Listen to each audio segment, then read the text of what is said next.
ఆదిలాబాద్ జిల్లాను అభివృద్ధి పదంలో నడిపించేందుకు 2026లో కొత్త ప్రణాళికలతో ముందుకెళ్తామని కలెక్టర్ రాజర్షి షా వెల్లడించారు. కేంద్ర రాష్ట్ర ప్రభుత్వాలు అమలు చేసే ఉపాధి హామీ, ఇందిరమ్మ ఇళ్ల పథకాలతో పాటు మహిళాభ్యున్నతికి భరోసా ఇచ్చే కార్యక్రమాలకు రూపకల్పన చేస్తామని చెప్పారు. ఆదిలాబాద్ పట్టణంలో రెవెన్యూ శాఖ ఆధ్వర్యంలో నిర్వహించిన పౌర హక్కుల సమావేశంలో ఆయన పాల్గొన్నారు. కలెక్టర్ సహా అధికారులకు స్థానికులు డప్పులు, బాజా బంద్రీలతో ఘన స్వాగతం పలికారు. పోచమ్మ ఆలయంలో ప్రత్యేక పూజలు నిర్వహించిన కలెక్టర్ అనంతరం అంబేద్కర్ చిత్రపటానికి పూలు వేసి నివాళులర్పించారు. మనం ఒక 6-7 థీమ్స్ పైన ఎక్కువగా ఫోకస్ చేయడం జరుగుతాయి.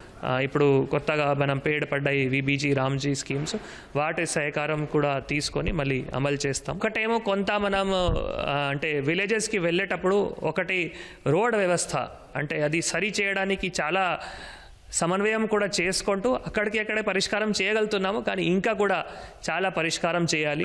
అందరూ ప్రజలతో కోరేది మనం హక్కులు చాలా ఇంపార్టెంట్. హక్కుల గురించి మనం ప్రతి ఒక్కరు కూడా తెలుసుకోవాలి. హక్కులతో పాటు మన బాధ్యత కూడా మనం తప్పకుండా పాటించుకోవాలి.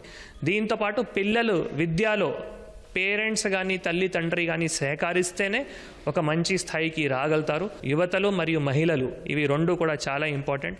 సో సెల్ఫ్ ఎంప్లాయ్మెంట్ కావచ్చు, తర్వాత ఇవి అన్ని స్కీమ్స్ కూడా ప్రజలతో మమేకమై ప్రజలు సూచన సలహాలు కూడా తీసుకొని ఆదిలాబాద్ జిల్లాకి ఇంకా కూడా ముందుకు వెళ్తాము.